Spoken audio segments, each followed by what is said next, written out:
Good morning friends, आपका स्वागत है हमारे YouTube channel learning point with Abhishek में डेली स्टेनो डिक्टेशन के लिए 100 शब्द प्रति मिनट डिक्टेशन स्टार्ट। योग बिना भक्ति के उसी तरह है जैसे सोनार बिना सोना के। हमें भक्ति ज्ञान और कर्म की भी साधना करनी चाहिए।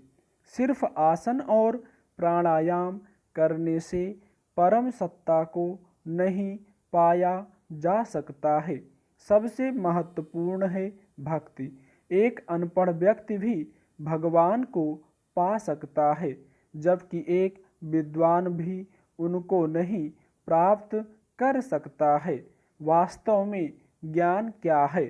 सभी वस्तुओं में परमात्मा की उपस्थिति का अनुभव करने की चेष्टा ही ज्ञान साधना है।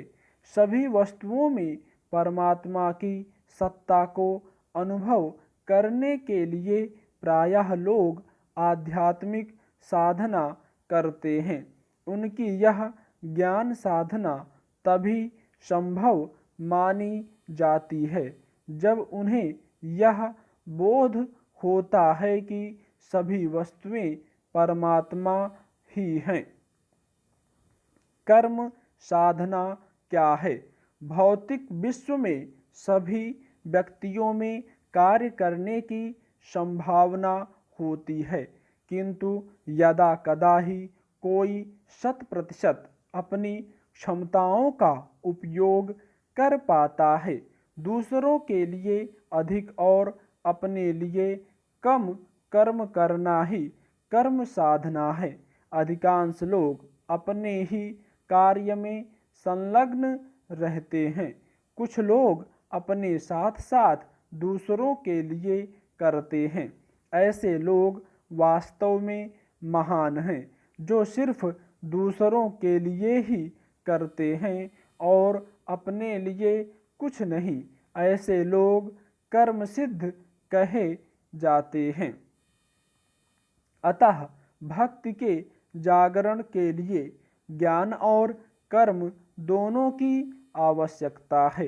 इस बात को मन में रखें कि हमें ज्ञान और कर्म दोनों करने हैं, किंतु कर्म साधना ज्ञान साधना से ज़्यादा करनी है। जब कर्म के अपेक्षा ज्ञान साधना ज़्यादा हो जाए तो मन में अहंकार पैदा होने की संभावना बढ़ जाती है, जिसका परिणाम पतन होता है। जब कर्म अधिक किए जाते हैं तब भक्ति जग जाती है। तभी एक योगी परमात्मा की तरफ बढ़ सकता है। इस प्रकार एक योगी पूर्ण रूप से भक्ति पर आश्रित रहता है। जहाँ भक्ति नहीं है, उस योगी का हृदय मरुभूमि की तरह हो जाता है। संसार में कोई भी वस्तु या भाव परिस्थिति के अनुरूप ही अच्छा या बुरा होता है। प्रायः भय के भाव को एक नकारात्मक तत्व के रूप में ही स्वीकार किया जाता है, परंतु यह तथ्य पूर्ण रूपेण सत्य नहीं है। भय का नकारात्मक या सकारात्मक होना व्यक्ति विशेष या परिस्थिति के सापेक्ष होता है। जड़, मूढ़ और खल व्यक्ति के मन में भय सामाजिक नियंत्रण और व्यवहार नियंत्रण के लिए आवश्यक है। इसीलिए भगवान श्री राम द्वारा 3 दिनों तक समुद्र की प्रार्थना के बाद भी जब उसने अपनी जड़ता नहीं छोड़ी तो भगवान श्री राम को बाण का संधान करना पड़ा और उन्होंने कहा कि बिना भय के प्रीति नहीं उपजती। यदि इसी तथ्य को दृष्टिगत रखा जाए तो अपराधी, दुष्ट या रूढ़िग्रस्त व्यक्ति को सही मार्ग पर लाने में भय का बहुत महत्व है। वास्तव में भय वह भाव है जो हमारे अंतःकरण को नियंत्रित करता है। मनुष्य के नियंत्रण के दो साधन होते हैं, बाह्य और आंतरिक। बाह्य साधनों में पुलिस या कानून का भय रहता है, जबकि आंतरिक साधनों में धर्म, लोक आदि का भय।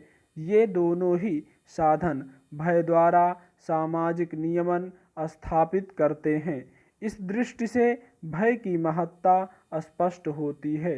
मन से भय का विसरण होते ही व्यक्ति के व्यवहार के उच्छृंखल की होने की संभावना बढ़ जाती है। तात्पर्य यह है कि हृदय से भय के मिट जाने पर सांसारिक लोक व्यवहार और लोक प्रेम के नष्ट हो जाने की संभावना रहती है। यदि भगवान श्री राम भय न दिखाते तो क्या आतताई रावण का अंत हो पाता और क्या धरती निशाचर विहीन हो पाती। यदि विद्यार्थी के अंदर परीक्षा में असफल होने का भय ना हो तो शायद वह कभी अध्ययन नहीं करेगा। यदि कानून का भय ना हो तो समाज में अपराधों की संख्या की गणना भी मुश्किल हो जाएगी। भविष्य के भय से संसार के साधारण जन लोग रीति और नीति का पालन करते हैं, अतः समाज में सुव्यवस्था बनाए रखने में भय भी महत्व रखता है। स्टॉप।